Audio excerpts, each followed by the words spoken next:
Press the bell icon on the YouTube app and never miss another update.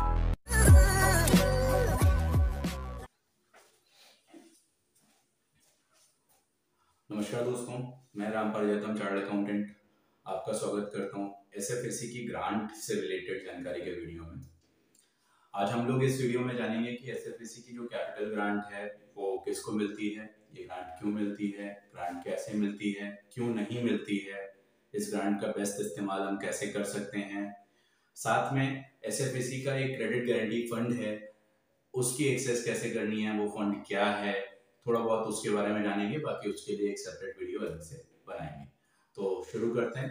ये जो capital grant या equity grant का जो fund है वो बेसिकली क्या है, क्यों मिलता है। देखिए, एसएफएससी एक सरकारी संस्था है, उसके पास में एक फंड बनाया भारत सरकार ने कि आप प्रोड्यूसर कंपनीज को ग्रो करने के लिए उनको जितना पैसा उन्होंने बतौर पूंजी अपने धंधे में लगा रखा है उतना ही पैसा आप और दे दो, ठीक है, ताकि वो ग्रो कर पाए। मतलब अगर आपने 10 रुपए लगा रखा है तो ये आपको 10 रुपए और दे देंगे, आपने 50 लगा रखा है तो 50 और दे देंगे। तो जितना आप लगाओगे उतना ही पैसा ये और दे देंगे। लेकिन इसकी एक अपर लिमिट भी है, जो पहले 10 लाख हुआ करती थी अभी 15 लाख हो गई है, तो आपको अधिकतम 15 लाख रुपए तक ये मिल सकता है। अच्छा, ये आपको पैसे क्यों देते हैं?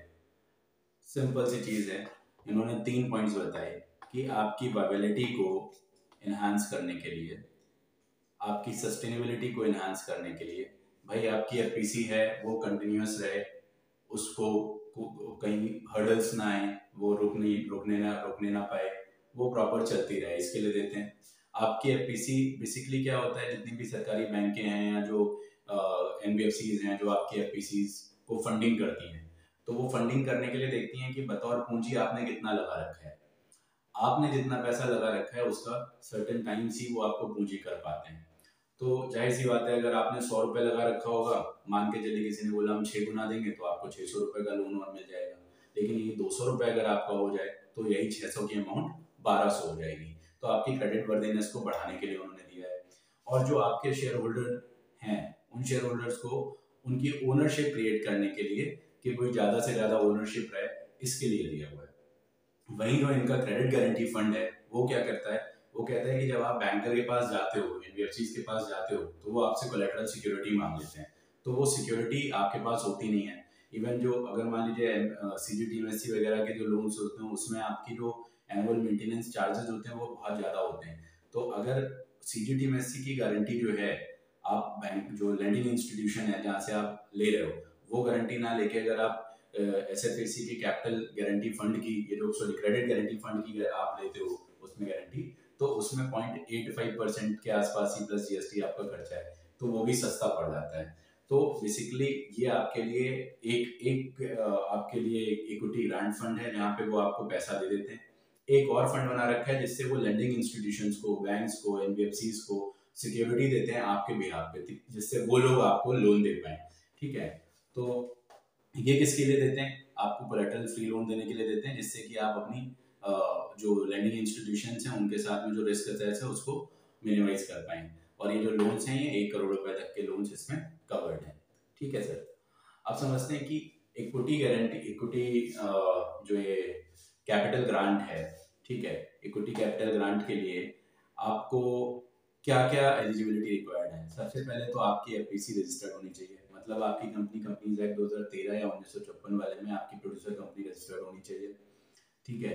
आपके मेमोरेंडम ऑफ एसोसिएशन में इस चीज का जिक्र होना चाहिए कि आप ये ग्रांट ले सकते हो। तो जिस टाइम पे कंपनी बनाई जाती है उस टाइम पे अपने को ध्यान रखना चाहिए। हालांकि ये बदलने वाली चीज है, इनकेस आपकी कंपनी में नहीं होगा तो ये आराम से बदली जा सकती है, मेमोरेंडम को अमेंड किया जा सकता है, कोई प्रॉब्लम नहीं होती है। आपकी कंपनी के मिनिमम शेयर होल्डर्स कम से कम 50 होने चाहिए, ठीक है। अगर 50 नहीं है तो आप यहाँ पे एलिजिबल नहीं हो पाओगे। फिर आपकी कंपनी जो है मिनिमम पेड अप कैपिटल आपकी कंपनी की 30 लाख रुपए होनी चाहिए। अब ये जो 30 लाख रुपए है ये कौन सी तारीख को देखेंगे? On the date of application. इसका मतलब ये नहीं है कि आपकी कंपनी की कैपिटल अगर 15 लाख रुपए है तो आप मान के चलिए, जैसे मैंने आपको बताया कि इसकी मैक्सिमम जो लिमिट है वो 15 लाख रुपए का देंगे। तो अगर आपकी कैपिटल 30 लाख रुपए है तो ये मिलने के बाद आपकी जो कैपिटल हो जाएगी 15 लाख से और बढ़ जाएगी, 45 लाख रुपए हो जाएगी। अगर आपकी अभी 15 लाख है तो ये मिलने के बाद आपकी 30 लाख हो जाएगी। तो लेकिन अगर आपकी आज की डेट पे 31 लाख है तो आप एलिजिबल नहीं रह जाओगे। मतलब आपकी कंपनी में बतौर पूंजी अधिकतम कितना पैसा लगा होना चाहिए? 30 लाख, उससे ज्यादा लगा हुआ नहीं होना चाहिए। आपके जो शेयर होल्डर्स हैं, कम से कम 33% आपके शेयर होल्डर्स कौन होने चाहिए? जो छोटे शेयर होल्डर्स हैं, जिनके पास में छोटी लैंड है, ठीक है, वो लोग आपके पास शेयर होल्डर्स होने चाहिए। मतलब 100 शेयर होल्डर्स हैं अगर आपके पास, तो 100 में से 33 लोग वैसे हों जो छोटी जोत वाले लोग हैं, वो लोग होने चाहिए। आपके पास जो मैक्सिमम शेयर होल्डिंग है किसी भी एक पर्सन के पास में, या इंस्टीट्यूशनल जो one member other than institution, जो इंस्टीट्यूशनल मेंबर है उसको आप छोड़ दो, तो किसी भी इंडिविजुअल मेंबर के पास में 5% से ज्यादा की इक्विटी नहीं होनी चाहिए। अच्छा, ये इक्विटी टोटल इक्विटी की बात कर रहा है, टोटल अवेलेबल इक्विटी की, ऐसा नहीं टोटल इश्यूड इक्विटी की बात कर रहा है। ठीक है, अगर आपकी कंपनी के ऑथराइज कैपिटल पर मान के चलते हैं 1 लाख शेयर्स हैं, तो आपके किसी भी आदमी के पास 5000 शेयर से ज्यादा नहीं होने चाहिए इंडिविजुअली, तो आप इसके लिए एलिजिबल हो जाते हो। फिर क्या कह रहा है, आपके जो बोर्ड ऑफ डायरेक्टर्स हैं वो इलेक्टेड बोर्ड ऑफ डायरेक्टर्स होने चाहिए। अब इस चीज का मतलब समझना पड़ेगा, इलेक्टेड बोर्ड ऑफ डायरेक्टर्स और कम से कम 5।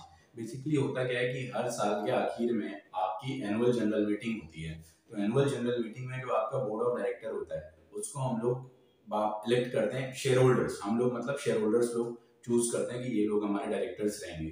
ठीक है, तो एक तरीके से अभी नीचे आ भी जाएगी, आपको एक एनुअल जनरल मीटिंग की रिक्वायरमेंट है, तो ये उसी का एक्सटेंशन है कि अगर एनुअल जनरल मीटिंग होगी तो फिर आपका ये बोर्ड जो होगा वो इलेक्टेड होगा। ठीक है, साथ में आपकी कंपनी पे मिनिमम एक वुमेन डायरेक्टर होनी चाहिए। मतलब जो 5 आपके डायरेक्टर्स हैं, आउट ऑफ 5 डायरेक्टर्स, कम से कम एक आपकी वुमेन डायरेक्टर होनी चाहिए। ठीक है, आपके पास में एक कमेटी होनी चाहिए डायरेक्टर्स की, तो ये आप बहुत आसानी से 5 डायरेक्टर्स मिलके या आपने 2-3 लोगों की कमेटी बना ली। किसके लिए? जो एफपीसी का बिजनेस रन करेगी उसके लिए एक डॉक्यूमेंटेड कमेटी होनी चाहिए। उसकी आप बेसिकली मीटिंग्स करो, उसकी जो है कि अपनी एमसीए के ऊपर फाइलिंग भी करवा दो कि ये साहब ये लोग, इस कमेटी का नाम ये है, बिजनेस कमेटी है, और इसमें ये लोग डायरेक्टर्स हैं। ठीक है, अच्छा, आपके पास अगले 18 महीने का बजट होना चाहिए एक बिजनेस प्लान के तहत। आप जो काम कर रहे हैं वो काम आपका आइडेंटिफाई हो, प्लस उसको करने के लिए अगले 18 महीने तक के लिए आपके पास सस्टेनेबल बजट हो। ठीक है, आपकी कंपनी का बैंक अकाउंट होना चाहिए और लिखा हुआ है 1 full year audited financial statement.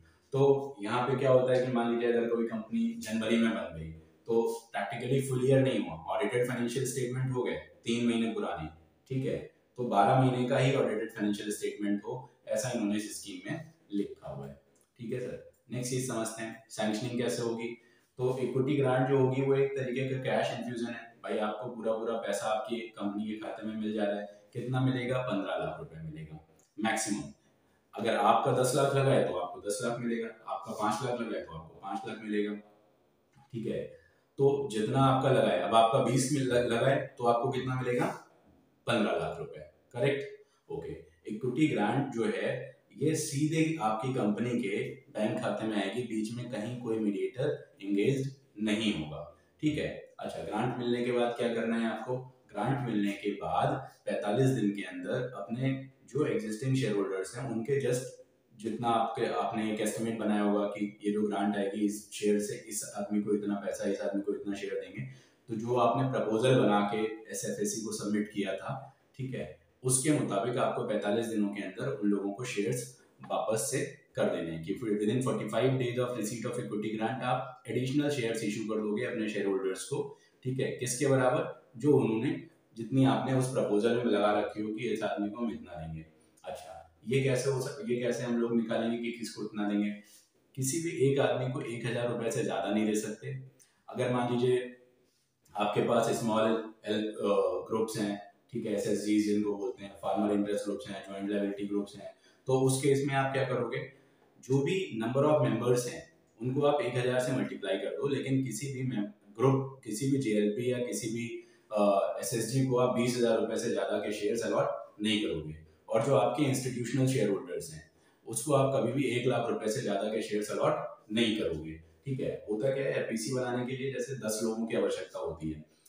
अगर मान लीजिए 2 एफपीसी मिलकर नई एफपीसी बनाना चाहें वो भी बना सकती हैं, एक आदमी एक एफपीसी मिलकर बनाना चाहे वो भी बना सकता है। तो ये जब आपकी किसी भी कंपनी में बतौर शेयर होल्डर एक एफपीसी आ जाती है तो वो इंस्टीट्यूशनल शेयर होल्डर हो जाता है एक तरीके से। और इंस्टीट्यूशनल शेयर होल्डर की जो शेयर होल्डिंग है वो 1 लाख रुपए से अधिक की नहीं होनी चाहिए, ठीक है। अच्छा, ये जो कैलकुलेशन का आपका जो पूरा स्ट्रक्चर मैंने बताया है ये प्रोराटा बेसिस पे होगा। कम से कम हम ये कोशिश करेंगे कि किसी ना किसी सारे शेयर होल्डर्स को कम से कम एक शेयर, मिनिमम एक शेयर सारे शेयर होल्डर्स को मिल ही जाए, नए वाले, ठीक है। ऐसा ना हो कि हम इस तरीके से अपनी डिस्ट्रीब्यूशन कर दें कैपिटल ग्रांट के बिहाफ पे जो शेयर्स हम लोग को इशू करने हैं वो किस एक आदमी को छोड़ दिया, 10 आदमी को छोड़ दिया ना, सबको कम से कम एक एक शेयर जाना कंपलसरी है। एक स्ट्रक्चर्ड फॉर्मेट होगा, उस फॉर्मेट के तहत ही आप अपने सारे शेयर होल्डर्स को, एग्जिस्टिंग शेयर होल्डर्स को शेयर इशू करोगे। मान लीजिए कि ऐसी सिचुएशन अराइज हो जाए कि साहब किसी एक आदमी को शेयर होल्डर एक भी शेयर्स नहीं जा पा रहे हैं, तो उस सिचुएशन में हम ये बोलेंगे कि नहीं, अब आपको उसके ओनर शेयर होल्डिंग के हिसाब से आप अपना मत बांटो, आप उनकी लैंड होल्डिंग के हिसाब से बांटो। और जो सबसे छोटा आपका किसान होगा, जिसकी सबसे कम लैंड होल्डिंग होगी, वहां से हम लोग इस शुरुआत करेंगे कि भैया उसको इतना शेयर जाएगा। करेक्ट। ये जो एसएफएलसी की ग्रांट है, ये पहले हम लोगों को 2 बार में हम ले सकते हैं। पहली चीज, 2 बार में लेने के साथ साथ पहले ये था कि 2 साल के अंदर ही लेनी थी फर्स्ट एप्लीकेशन से, लेकिन इसको बढ़ा के भी उन्होंने बोल दिया कि नहीं साहब आप 3 साल के अंदर ले सकते हो फ्रॉम द फर्स्ट एप्लीकेशन, ठीक है। लेकिन इन टोटलिटी आपको ऐसा नहीं कि 2 बार में 15-15 30 लाख मिल जाएगी, मिलेगी 15 लाख की। कुछ स्पेशल केसेस में आपको ये थर्ड ट्रांच भी दे देंगे, ठीक है, मतलब तीसरा बार भी अलाउड कर देंगे, लेकिन आपका वो 3 साल के अंदर ही होना चाहिए। तीसरा बार भी अलाउ कर देंगे, ठीक है, लेकिन वहां पे भी 15 लाख रुपए की लिमिट जो है वो काउंटेड रहेगी। और स्पेशल केसेस होने चाहिए कि कोई आप जेन्युइन रीजन बता पाओ कि नहीं ऐसा नहीं, ऐसा हो गया था, इस वजह से हम नहीं आपके पास तुरंत अप्लाई कर पाए। अब क्या होता है कि जिसको आपने शेयर्स अलाउ इशू कर दिए, मान लीजिए मेरे पास में 1000 शेयर्स थे और आपने मेरे को वापस से जो है कि 1000 शेयर्स और इशू कर दिए। मैंने कहा कि साहब मैं बेच के निकल जा रहा हूँ ये 1000 शेयर्स, तो मैं निकल तो सकता हूँ और ये 1000 शेयर्स जो मेरे को मिल गए एडिशनल वाले, ये मेरे को वापस मेरे से लिए जाएंगे, इनका मेरे को पैसा भी नहीं मिलेगा, ठीक है। और ये मुझे किसी न किसी को जो है कि अपनी कंपनी में देने पड़ेंगे। तो ये क्या, ये किसके माध्यम से, ये एक तरीके से लॉट वगैरह निकाली जाएगी, एक पर्ची निकाल के हम डिस्ट्रीब्यूट कर देंगे एग्जिस्टिंग शेयर होल्डर्स के बीच में, ठीक है। ये नहीं निकल सकते हैं एडिशनल शेयर होल्डर्स। और ये काम कितने दिन के अंदर करना पड़ेगा हमको, must be transfer to another shareholders और new shareholders within 90 days. Existing shareholders को भी हम कर सकते हैं और नए शेयर होल्डर्स को भी कर सकते हैं, लेकिन जो एग्जिस्टिंग शेयर होल्डर है, जो बाहर जाने वाला शेयर होल्डर है, उसको पैसे नहीं मिलेंगे। जो ओरिजिनल शेयर होल्डर्स थे, उसकी ओरिजिनल वाली शेयर होल्डिंग थी, उसके तो पैसे मिल जाएंगे उसको, लेकिन ये जो नए उसको एडिशनल शेयर्स मिले थे उसके पैसे नहीं मिलेंगे, ठीक है। फिर एसएफएसी के पास ये जो ग्रांट है, ये सारी चीजें अगर आप उनकी बताई हुई बातें नहीं मानोगे तो वापस मांगने का भी पैसा है, उनके पास रिकॉल करने का राइट है। अगर आप 45 दिन के अंदर एडिशनल शेयर्स नहीं इशू करते हो तो आपसे वापस कर देते हैं, ठीक है। इसका मतलब क्या हो गया कि ये जो 45 दिन के अंदर शेयर्स आपको इशू करने हैं, ये आपको एसएफएसी को इन्फॉर्म करना होता है, ठीक है। आप अपनी एफपीसी बंद नहीं कर सकते हो 3 साल के अंदर। ये जो ग्रांट है, ग्रांट मिलने के बाद आप बोलो हम एफपीसी बंद कर रहे हैं, नहीं, बिल्कुल नहीं, 3 साल तक आप बंद नहीं कर सकते। अगर 3 साल के अंदर आपने बंद कर दी अपनी कंपनी, तो इन दैट केस आपको ये पैसा जो है वो वापस करोगे। आपने जो प्लान बनाया है, उस प्लान के तहत आप ये पैसे के यूज करने की बजाय मिस यूज कर रहे हो, और ये एसएफएसी को पता चलता है, उन्होंने ऑडिट कंडक्ट कराया, उसके बाद फिर वो आपसे पैसे वापस मांगने का अधिकार रखते हैं। इवन एक और चीज है, मान लीजिए कि आप काम बहुत सही कर रहे हो, थोड़ा बहुत पैसा किसी भी तरीके से आपने किसी ऐसी एक्टिविटी में लगा दिया जिसके लिए आप परमिसिबल ही नहीं थे, आपने अपने मेमोरेंडम और आर्टिकल्स को अपडेट नहीं कराया था, ठीक है, तो इन दैट केस भी उनके पास राइट है। तो टेक्निकली जब भी आप कोई काम अपनी कंपनी में करो तो क्या करो कि उसके लिए आप देख लो कि आपका मेमोरेंडम उसको अलाउ कर रहा है या नहीं कर रहा है। नहीं कर रहा है तो आप अपने सीए से बात करके उसको अपडेट करा लो। अपडेट कराने में बहुत ज्यादा खर्चा और बहुत ज्यादा समय बिल्कुल नहीं लगता है, ठीक है। चाहे इस इंडिया के किसी भी स्टेट में हो, आप अपडेट कराने का खर्चा ऑलमोस्ट सेम ही रहता है, right. Application for equity grant, application कैसे करेंगे, तो उन्होंने एक फॉर्मेट बनाया, एक प्रेस्क्राइब फॉर्म है, उस फॉर्म के तहत आप एप्लीकेशन करोगे, ठीक है। एप्लीकेशन में आपके दो बोर्ड मेंबर्स रहेंगे, ऑथराइज्ड रिप्रेजेंटेटिव रहेंगे, तो उनका सारा डिटेल जाएगा, आपका बिजनेस प्लान जाएगा, जो प्रपोज्ड अलॉटमेंट है आपका, उसका एक फॉर्मेट आपको मिल जाएगा। वो फॉर्मेट में कि इस शेयर होल्डर की ये शेयर होल्डिंग है और प्रपोज शेयर होल्डिंग ये हो जाएगी, ऐसा मिलने के बाद में तो वो आपका जाएगा।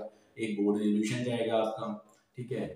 और resolution will be ratified in next AGM. ये जो आपने रेजोल्यूशन में जिनको भी अगर मान लीजिए सीईओ वगैरह अपॉइंट किया होगा तो ये सब जो भी अपकमिंग एजीएम है उसमें उनको एक्सेप्ट करना होगा। ठीक है, अपॉइंटमेंट सीईओ का अपॉइंटमेंट हो जाएगा, आपके ऑडिटेड फाइनेंशियल स्टेटमेंट चले जाएंगे, photocopy of bank statement, last 6 महीने का आपका बैंक स्टेटमेंट जाएगा जो कि ऑथेंटिकेटेड होगा। ऐसा नहीं कि आप बस बैंक स्टेटमेंट डाउनलोड किया दिया, ऑथेंटिकेटेड किससे कराना है आपको, ब्रांच मैनेजर से जाके उस पर वैलिडेशन करवाना है। ठीक है कि ये वैलिड स्टेटमेंट है, मतलब ब्रांच से निकलवा के सर्टिफाइड होना चाहिए, दैट्स इट। फिर केवाईसी डॉक्यूमेंट्स जो भी बोर्ड रेजोल्यूशन के तहत आपके रिप्रेजेंटेटिव्स हैं उनके केवाईसी डॉक्यूमेंट्स जाएंगे, सर्टिफिकेट ऑफ इनकॉर्पोरेशन जाएगा, मेमोरेंडम जाएगा, आर्टिकल ऑफ एसोसिएशन जाएगा और आपका बिजनेस प्लान जाएगा। अच्छा, इसमें मोस्ट ऑफ द चीज़ें आपके सीए के साथ सर्टिफाइड होनी चाहिए, ऐसा लिखा हुआ है। तो आई थिंक मैंने आपको एसएफएसी की जो कैपिटल ग्रांट है 15 लाख रुपए की, इसके बारे में मैंने काफ़ी हद तक बेहतर जानकारी दी हुई है। इसको अप्लाई करते टाइम पे आपको कोई परेशानी होती है, अप्लाई कराने में आपको कुछ सहायता चाहिए होती तो आप मेरे इस नंबर पे कांटेक्ट कर सकते हैं 9335377770 पर। राइट, तब तक के लिए थैंक यू। नेक्स्ट वीडियो में हम आपको मिलेंगे और ये बताएंगे कि इक्विटी ग्रांट इस जो जो आपके क्रेडिट गारंटी फंड है उसका आप कैसे यूसेस कर सकते हो। अच्छा, एक और चीज़ इसी वीडियो में मैं आपको और बता दूं कि ये जो भी चीज़ें हैं बेसिकली जो शेयर होल्डर्स का रजिस्टर है, ये सारी चीज़ें बनाने में बड़ा प्रॉब्लम होती है, मैंने ऐसा महसूस किया हुआ है। तो अच्छी खासी एपीसीज के साथ में कनेक्टेड हूँ, इसलिए तो इसको मेंटेन करने के लिए एक फिनिट नाम का सॉफ्टवेयर है जिसके थ्रू आप ये सारी चीज़ें अपनी मैनेज कर सकते हैं। तो बेशक आप उस सॉफ्टवेयर का इस्तेमाल कर सकते हैं अपने शेयर होल्डर्स के रजिस्टर और ये सारी चीज़ें बनाने के लिए। तब तक के लिए धन्यवाद। आशा करते हैं आप अपनी एपीसीज